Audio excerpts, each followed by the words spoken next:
Well, as you can already tell, this is kind of a working Wednesday walkabout. This is something that I have to do pretty much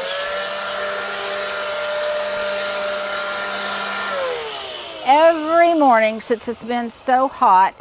So many leaves have dropped from the trees being drought and heat stressed that it almost looks like it's fall. So every morning, before I water or after I water, I'll come out here and I'll blow the leaves into the flower bed. I'm coming for you, Stuart. I'm coming for you.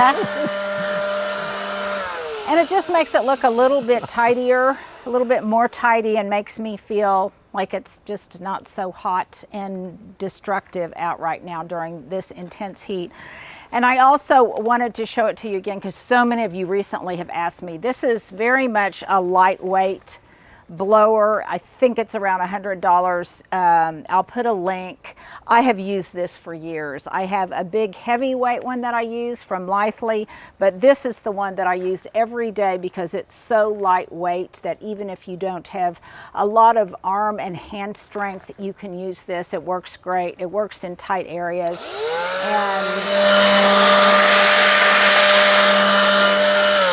And the nice thing is it's got enough power, but it doesn't have too much power. It's battery operated, and I love the fact that it doesn't have a cord. So that is just kind of a little bit of something that I do daily. But today what I'm going to be doing, this is a little bit of a Wednesday walkabout. I don't think we've been back here in the backyard for a while. It's just so hot and so dry that this year I've a little bit just decided to, I don't want to say give up on some things so that they'll die, but just give up on really having it look too beautiful. I think I've told you before, I just am going for presentability right now.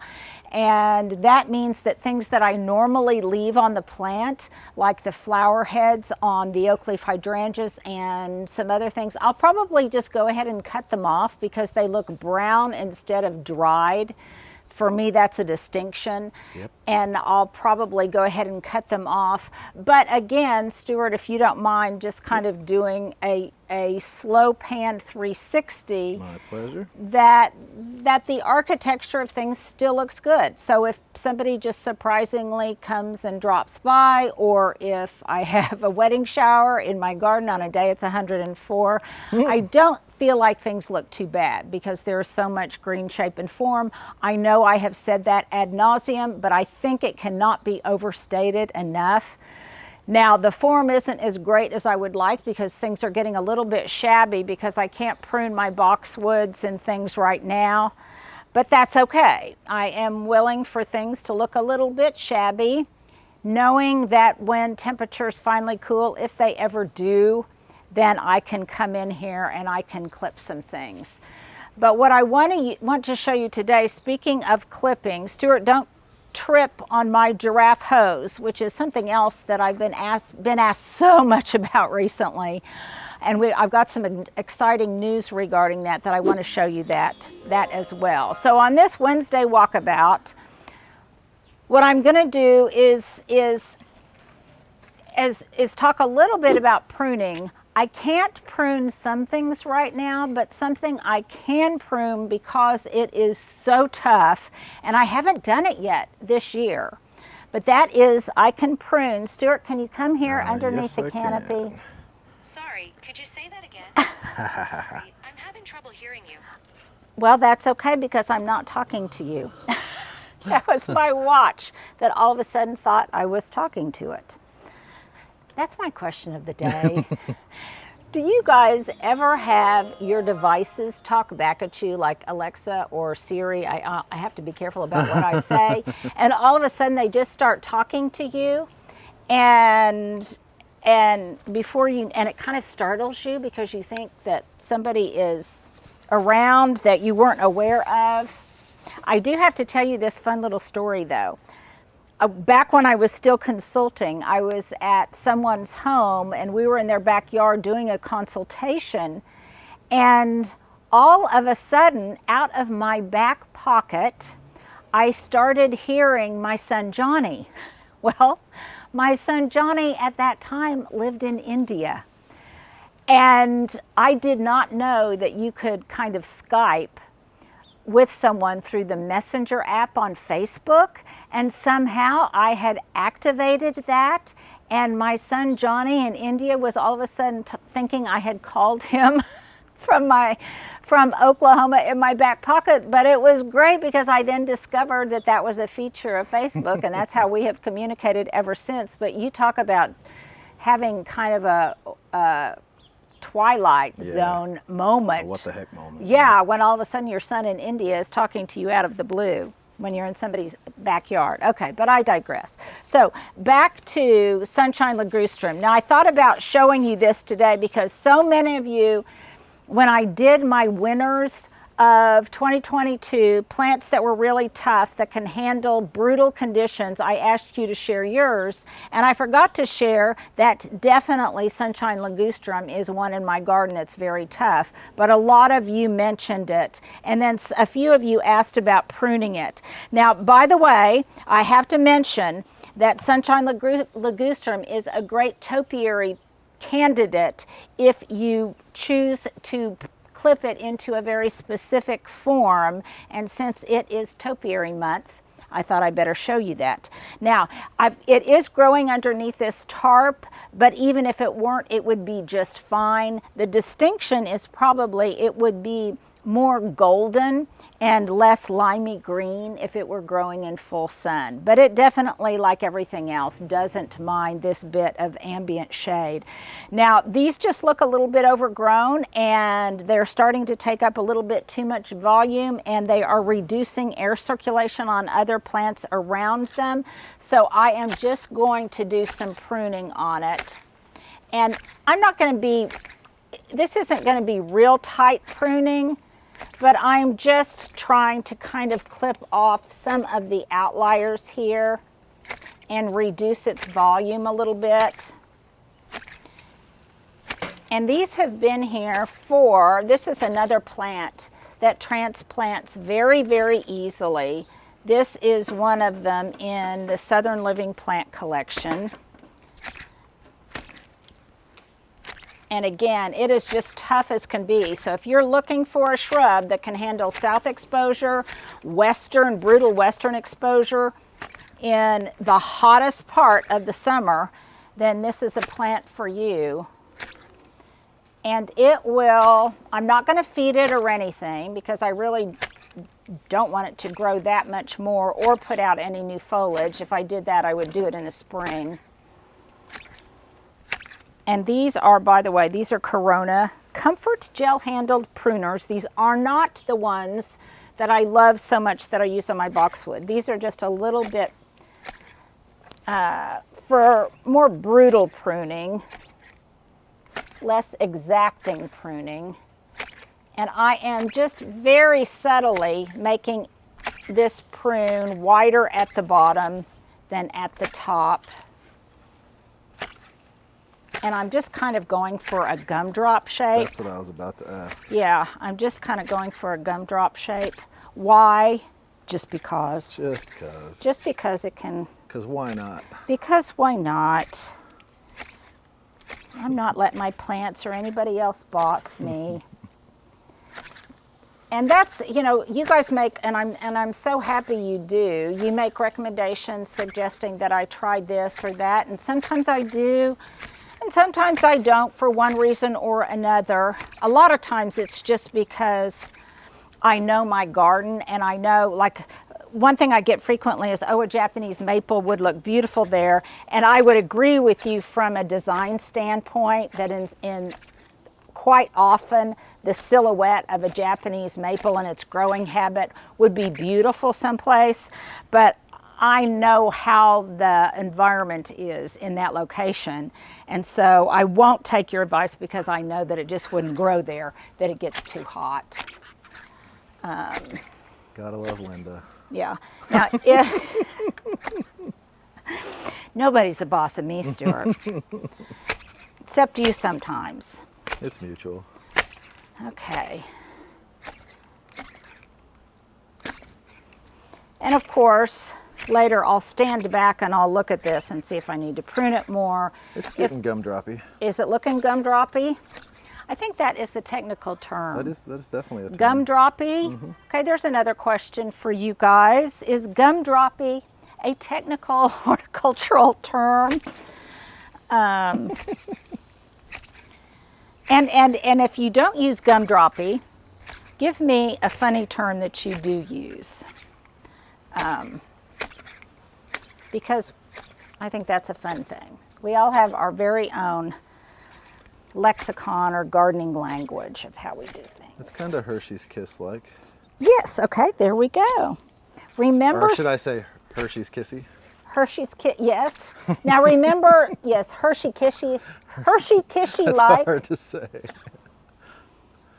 That wasn't quite as brilliant as when you coined the term bottle bouquet Oh, yeah. over at John Turman's house. And again, it's helpful because I do have this shade tarp up, so it's not too hot. I think it's supposed to get in the upper 90s today, but it's not too bad right now. Stuart, can you see any side I need to focus on? Once you get further away, I'll be able to tell. And it's also really important, you guys, I think sometimes we forget, or I do anyway, to pay as much attention to the bottom as we do to the top. The other thing this will do is force it to grow more thickly. And obviously, fill in like that light area. The area that's kind of like the little hole right there. here. Yeah. Well, I was saying, well, that'll fill Oh, in. that yes, that Yeah. will fill in. Exactly, Stuart. That will fill in. And now it'll especially fill in because it's getting more light. And then after I prune this, now Pretty good. I know I often say don't prune when things are wet, and this foliage is actually wet. But Sunshine is so tough. It's very pest and disease resistant or disease free, so I'm not going to worry about it. And the other thing is, it's one of those plants that once you get it pretty established, you just almost can't kill it, which is a good attribute of any plant growing in Oklahoma or anywhere, I guess. I'm sure some of us could kill it. Now, Stuart, that is not the attitude. I cannot believe, here, I try to convey it. You can do it. Pioneer spirit, gardening spirit. Hey, they can do it. But You can I just do think it. there's probably some of them out there. And if that you are can't like do it, you me can kill it, and that's okay too, and because going, that "Yeah, I could happens. probably kill that. Actually, Stuart has a blue front door. And I would suggest him planting some because this Ooh, would that look would great look with a good. blue front door. That's a But good I'm point. afraid you're going to need to prune that big tree in front of your house beforehand or it won't get enough I light. kind of want to take. It's a beautiful oak tree. You don't dare take that out. The yard won't grow. It sucks all the water out of the yard. Well, we're going to have to come up with a remedy for that because you cannot get rid of that beautiful oak tree. It does Right. need to be pruned. This is the oak tree that, by the way, you guys, you were so Just kind. swallowed a bug. Oh, You just swallowed I a think I bug. just swallowed something. Anyways, keep going. Sorry. It's protein. But it was what you guys so kindly asked about after the ice storm. How did Stuart? I think didn't you do a video on how Yeah. your tree, the damage on your tree, and you kindly asked about it, and it has repaired itself, but it also needs now some. It's just gigantic, Some and nothing aesthetic else can pruning. grow in its presence. No, but a big old tree like that, we need to elevate the. Had it trimmed twice, Yeah, it could use some more, I think. and then I did it once It myself. really raised the canopy. Yeah. I think it's so big that you need power equipment, Stuart. Yeah. No, I just need a ladder and a handsaw. There, I needed to do that. Yes. No, you don't. I'm joking. I'm totally Do not joking. give me any more stress. The thought of you being up on a ladder that high. That's looking really good over there, Linda. Okay. I don't see anything immediately. Any real outliers? No, yeah. Well, I'm sure I will do more pruning on this, and I'm sure you guys out there in video land can see things that I've missed. And you're That's what I probably think about, is like, you're probably shouting at the screen, who's- get yeah, that, who's- get that, get that. who sees Yes, it? I know I do that when That's a fun I'm part. watching or I'm waiting for that one really satisfying cut. Okay, so so we're a little loopy today, Stuart. That's good. It's a loopy Wednesday walkabout. It's a loopy Wednesday A walkabout. loopy working Wednesday walkabout. Yes, yes. Okay, so look at the difference now. This does look it's a little bit lopsided, but Oh, because its partner's over here, Yes. not trimmed, huh? yes. All right, that's quite a big reveal. Now Y'all ready look, for the this? difference between this And this. And once this one grows out, I don't hate the way it looks a little wild too. no, though. I don't. No, I don't either. And really, it's not aesthetically. I think it looks good, kind of wild. But I did it mostly because I want to get more light and things, and I'm going to mulch back here. And it looks good cut. And it looks okay. But also, it was for size containment because yeah, it will look at the continue to difference. grow. It's a little bigger. And if over it starts here. growing from that point, plus I do want to thicken it up. Yeah. And like- because it's cathartic and I needed this kind of catharsis today. So the next project then that I will tackle today is this. So I wanted to show you that, and then I wanted to tell you one more thing, because this has been a topic of conversation that we've had ever since. I'll show you these real quick because they're pretty. Yes, because they're so pretty. I love that burgundy color I love with the purple Sunshine in nature. Ligustrum. Is beautiful. Yes. Though that's really more maroony. To me, it feels than like purple. in the area. Yes. What is one person's purple is another person's maroon. This is true.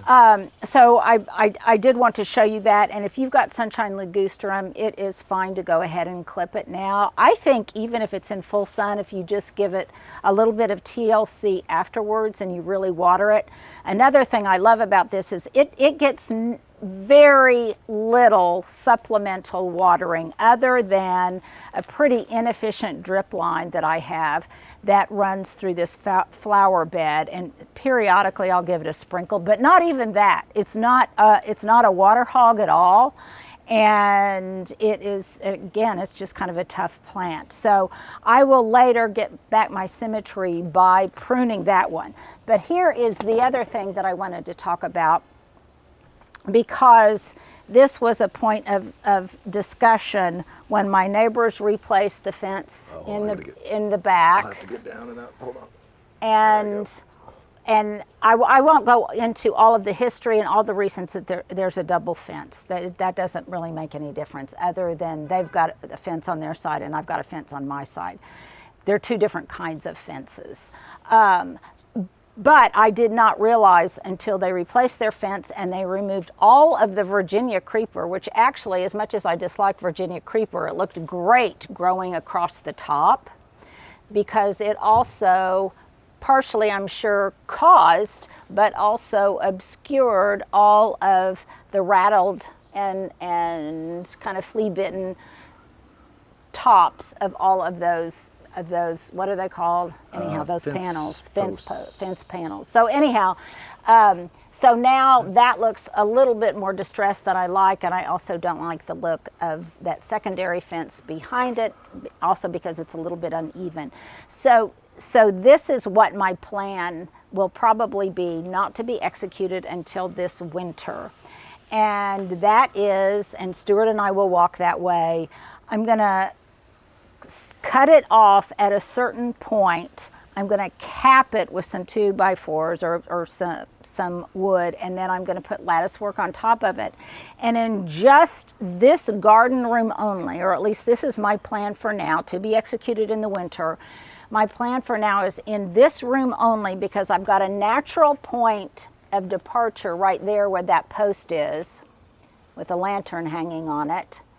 I will probably stain this section in this room only in that distinctive bronzy brown, excuse me, that I've got. So as a reminder of what that will look like, and by the way, it's a very cost-effective transformation to salvage an existing fence, because I don't know if you have priced a new fence recently, but it is very, very expensive. I think the prices of lumber is coming down a little bit, but nevertheless, it's still high. And that's what I did to this fence over here. Is I took an existing fence that probably really needed to be replaced, and I cut it off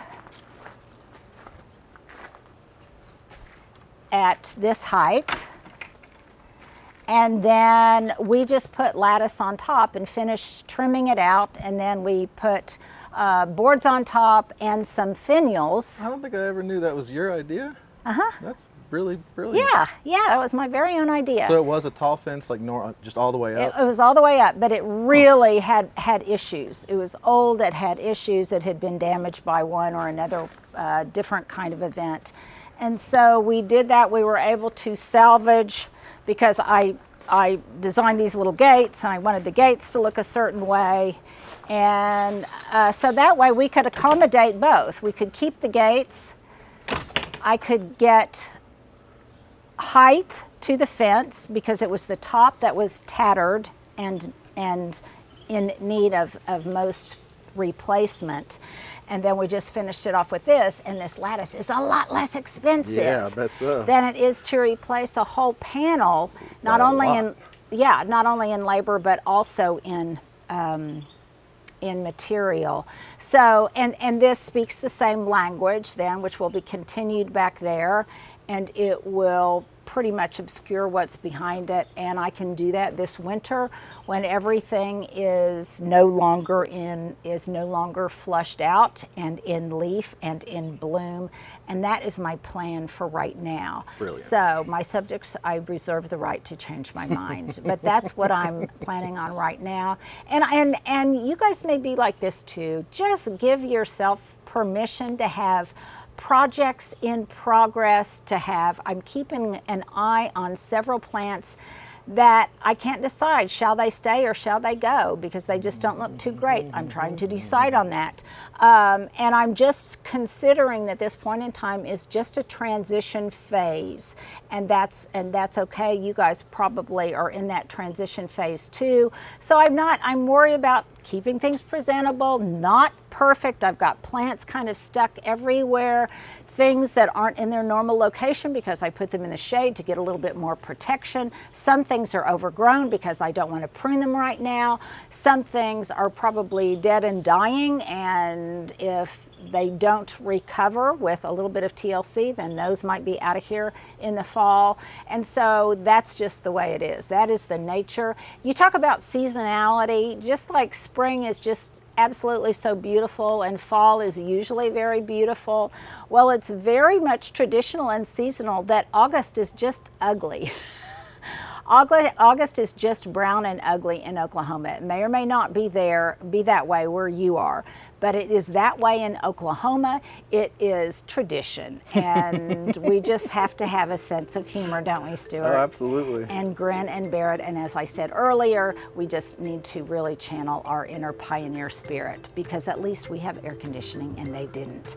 So on that note, Stuart, that's our kind of wacky Wednesday walkabout today. Wacky, loopy, working Wednesday yes, walkabout. wacky, That's yes. the thumbnail right yes, there we go. You guys enjoy the rest of your day. Well, here's my outfit of the day. If you've held on this long, my earrings are carved bone earrings. These were done by some African women, I believe. I bought them online, and I will put a link if we can remember to do that. My top is actually new. What I love about it is that I washed it. It was a little bit too big when I got it from Banana Republic. I washed it, and I didn't even really have to iron it. It just looks a little bit more casual, and I love the way it looks. I can kind of dress it up or dress it down, and of course I can work in the garden. My scarf came with something that I got in New Mexico. I can't remember what it was, but it says New Mexico on it, so that gives me a clue. These shorts are very meaningful to me, Stuart. They're very meaningful because they're Columbia, and I have had them for like going on 33 years now. And Are those the ones in the picture in there? Yes, Oh, I wow. know that because these are the ones that I wore to Africa for 3 weeks on my honeymoon. And yes, they're a little bit tighter in the waist, but I can still fit into them. But they look almost as good as they did when I was I younger. thought they looked new. I thought you bought some. Yeah, so they're great, and I have worn them for many, many years. I will never get rid of these, even if I can no longer fit into them, because they have that much meaning to me. And then my boots are just a pair of Mary boots. I love the Mary boot line, and I think they look cute with skirts, with shorts, with jeans, with whatever. So there you go. There is your outfit of the day.